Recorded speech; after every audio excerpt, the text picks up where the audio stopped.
तो movie start होती है और हम एक रेस्टोरेंट का सीन देखते हैं जहाँ पर एक लड़का काफी उदास बैठा होता है। उसकी हालत काफी खराब होती है क्योंकि वो कई रातों से सोया नहीं था। इनफैक्ट वजह ये थी कि जब भी वो सोता उसे एक नाइटमेयर आता था, बहुत ही ज्यादा हॉरिबल ख्वाब जिसमें वो काफी डर जाता था और तो जो वो ख्वाब में देखता वो असल में भी उसके साथ हो जाता, इसलिए वो सोने से डरता था। लेकिन यहाँ रेस्टोरेंट में बैठे बैठे उसकी आंख लग जाती है। आखिर वो कब तक नींद को भगाता। ख्वाब में वो देखता है कि पूरा रेस्टोरेंट काफी सुनसान है और यहाँ पर कोई भी नहीं है। उसे वहाँ पर आग जलती हुई भी दिखाई देती है। तभी वहाँ पर एक क्रीपी सा आदमी आता है जिसकी बॉडी ऑलमोस्ट जली हुई होती है। उसके हाथ में एक ऐसा ग्लव था जिससे ब्लेड्स निकल रहे थे। वो उससे किसी को भी जख्मी कर सकता था। इसका नाम फ्रेडी होता है। ये इस लड़के को ख्वाब में डराया करता था और अभी भी ये इस लड़के पर अटैक करने वाला होता है। तो ये लड़का अपने मुंह के आगे हाथ कर लेता है और उसके हाथ पे कट्स लग जाते हैं। तभी यहाँ पर उसकी आंख खुलती है। वो फौरन से अपने हाथ को देखता है क्योंकि वो जानता था जो ख्वाब में हुआ वो असल में भी हुआ होगा। उसका हाथ यहाँ पे वाकई में कटा होता है और उससे खून आ रहा होता है। वो अपने खून को साफ करने लगता है और तभी वहाँ पर उसकी दोस्त आ जाती है। वो ब्लॉन्ड बालों वाली लड़की होती है। वो अपनी दोस्त को समझाती है ये तुम्हारा वहम भी तो हो सकता है, तुम्हारी इमेजिनेशन भी हो सकती है और कहीं तुम खुद को ही तो जख्मी नहीं कर देते। तो उसका दोस्त उसे बताता है नहीं, मैं तुमसे कह रहा हूँ ना कि जब भी मैं सोता हूँ मुझे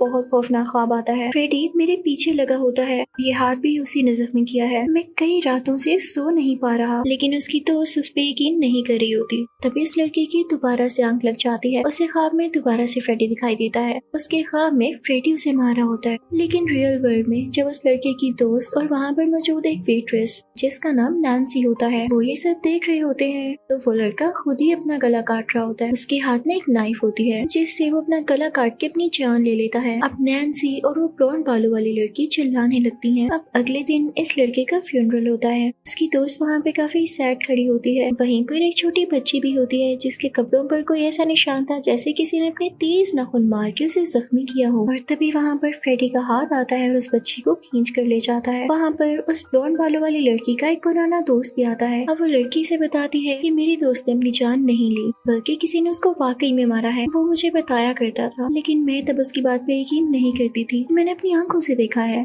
ये कोई कोइंसिडेंस नहीं हो सकता। इसी जगह पर वो वेट्रेस यानी नैन्सी भी होती है जो कि इस मूवी की मेन कैरेक्टर भी है। वो इन दोनों की बातें सुन लेती है। वो इनकी तरफ बढ़ती है ये बताने के लिए कि वो लड़का वाकई सच कहता था। इनफैक्ट नैन्सी उस लड़की की क्लास फेलो थी और वो जानती थी कि उसे ख्वाब शुरू से आते थे, लेकिन उसको चांस ही नहीं दिया जाता कि वो कुछ बोल पाए। अब यहाँ पे काफी अजीब चीजें होना शुरू हो गई थी। उस लड़के की डेथ के बाद उसके फ्रेंड के साथ भी यही कुछ होने लगा था। उस ब्लॉन्ड बालों वाली लड़की को फ्रेडी काफी डराया करता था, उसके ख्वाबों में आया करता था। एक दिन वो लड़की अपने क्लासरूम में होती है कि तभी उसकी आंख लग जाती है और उसे फ्रेडी मिलता है। पूरे क्लासरूम में अंधेरा हो जाता है और पानी भर जाता है। तभी सामने से फ्रेडी आता है। उसके लंबे लंबे नाखून होते हैं जो कि इनफैक्ट ब्लेड्स थे। वो उस ब्लॉन्ड बालों वाली लड़की के करीब आके उसके बाल काट देता है। वो लड़की चिल्लाती है और इसी के साथ उसकी आंख खुल जाती है। उसके क्लासमेट्स भी काफी हैरान हो रहे होते हैं कि इसको क्या हो गया। और वो लड़की जब अपनी बुक पर देखती है तो वाकई उसके बाल कटे पड़े होते हैं। वो काफी परेशान हो जाती है और बात यहीं तक नहीं रुकी थी। आहिस्ता आहिस्ता उसको और ज्यादा हॉरिबल ड्रीम्स आने लगते हैं। उसे फ्रेडी हमेशा डराया करता था। एक दिन वो काफी डरी होती है तो उससे उसका पुराना दोस्त मिलने आता है। वो उसे बताता है कि मुझे भी सेम ख्वाब आ रहा है जिसमें फ्रेडी मुझे मारने की कोशिश कर रहा है।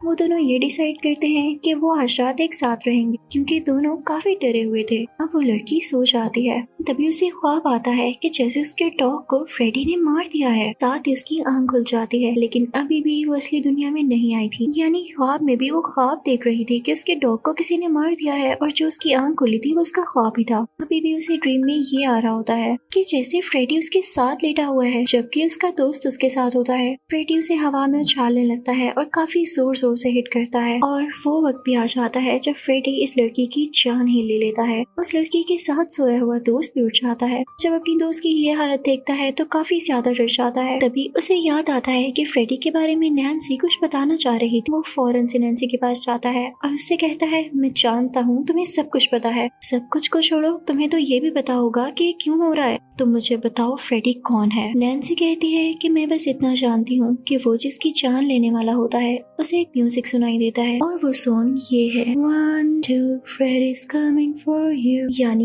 ये काउंटडाउन होता है कि फ्रेडी तुम्हारी तरफ आ रहा है। तो वो लड़का नैन्सी से कहता है ठीक है, तुम्हें इस सॉन्ग के बारे में भी पता है, ये नहीं चाहता कि जो हमारे साथ हुआ वो तुम्हारे साथ भी हो, इसलिए सोना मत वरना फ्रेडी तुम्हारे ख्वाब में भी आ जाएगा। और तभी वहाँ पर पुलिस आ जाती है। उनको ये लग रहा होता है कि ये लड़का अपनी दोस्त के घर गया था, उसी रात उसकी डेथ हो गई, तो इसी ने उसका मर्डर किया होगा। पुलिस इस लड़के को अरेस्ट कर लेती है और जेल में भेज देती है। लेकिन जेल में पहुंचकर भी फ्रेडी ने उसका पीछा नहीं छोड़ा था। जैसे ही उस बेचारे की आंख लगती है तो फ्रेडी उसके ख्वाब में दोबारा से आ जाता है। वो एक खाली फैक्ट्री होती है, काफी अंधेरी और खौफनाक लग रही होती है। वो लड़का उसमें चल रहा होता है और फ्रेडी भी उसके पीछे पीछे होता है। वहाँ पर वो लड़का देखता है कि उसकी दोस्त की डेड बॉडी है। एक डेड बॉडी तो वो होती है जो कि रियल वर्ल्ड में थी और हो सकता है कि वो पुलिस के पास हो, लेकिन फ्रेडी ने अपनी दुनिया में उस लड़के की डेड बॉडी यहाँ लटकाई हुई थी और अब वो इस लड़के को भी बहुत ही बुरी तरह से मार देता है। इसकी डेड बॉडी भी अपने पास लटका लेता है और रियल वर्ल्ड में भी हम देखते हैं कि इस लड़के की डेथ हो जाती है,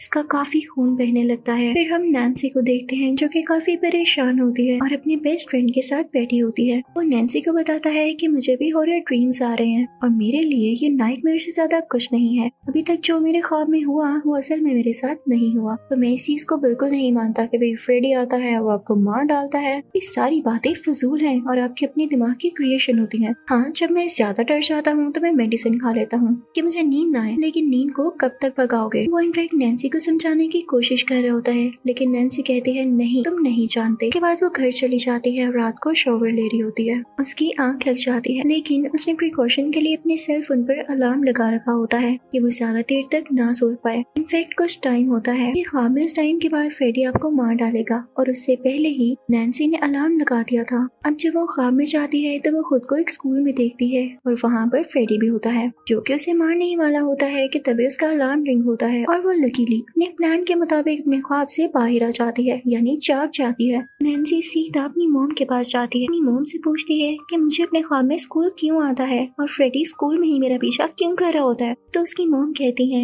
ये जो तुम डर रही हो ना और कम नींद लेती हो ये इसी वजह से हो रहा है। तो नैन्सी कहती है कि आप सबको ये क्यों लगता है और वो वापस आ जाती है। वो कुछ चीजें ढूंढने लगती है तो उसे एक पुरानी फोटोग्राफ मिलती है जिसमें तब की पिक्चर होती है जब वो छोटी थी और उसके साथ उसके क्लासमेट्स भी थे। वो नोटिस करती है कि उसके क्लासमेट्स मारे गए हैं और उन्हें मारने वाला कोई और नहीं फ्रेडी भी है। तभी उसकी मॉम वहाँ पर आती है, कहती है कि नैन्सी अगर तुम वाकई जानना चाहती हो कि क्या हुआ तो सुनो। नैन्सी की मॉम उसे बताती है कि तुम जब छोटी थी तो मैंने तुम्हारा एडमिशन एक स्कूल में करवाया जहाँ पर और भी छोटे छोटे और प्यारे प्यारे बच्चे थे और उसी स्कूल का एक माली था यानी गार्डनर, वो तुम सबसे बहुत ज्यादा प्यार किया करता था। लेकिन तभी हम सब पेरेंट्स को कुछ डाउट हुआ कि वो तुम सबसे इतना प्यार क्यों करता है और तभी हम पर रिवील हुआ कि उसके प्लान्स ठीक नहीं थे। तो हम सब ने अपने अपने बच्चों को वहाँ से दूर कर लिया और उसको पकड़ने की कोशिश की। उसका नाम फ्रेड था, उसे लोग प्यार से फ्रेडी भी कहते थे। लेकिन इससे पहले कि हम उसे पकड़ पाते वो वहाँ से दूर चला गया और किसी ने नहीं देखा उसको। तो नैन्सी कहती है कि मॉम कहीं वो बदला तो नहीं ले रहा। ये फोटोग्राफ देखें, इसमें जितने भी लोगों को मैं जानती हूँ जो कि मेरे क्लासमेट्स थे वो मारे गए हैं। नैन्सी जब रिसर्च करती है और अपने बाकी दोस्तों से कांटेक्ट करने की कोशिश करती है तो उसे पता चलता है कि वो भी अब नहीं जिंदा रहे और अब जो जिंदा बचे हैं सिर्फ वो और उसका बेस्ट फ्रेंड है जो कि इन सब बातों पे बिलीव नहीं रखता। अब हम नैन्सी के दोस्त को देखते हैं जो कि स्विमिंग कर रहा होता है, लेकिन कई दिन न सोने की वजह से उसकी वहाँ पर ही आंख लग जाती है क्योंकि स्विमिंग पूल ठंडा होता है और उसे काफी मजे की नींद आने लगती है। लेकिन उसे क्या पता था कि अब की बार उसके साथ भी वही होगा जो बाकी लोगों के साथ होता आ रहा था। वो ख्वाब में उसी फैक्ट्री में पहुंच जाता है जहाँ पे हमने उन लोगों की डेड बॉडीज देखी।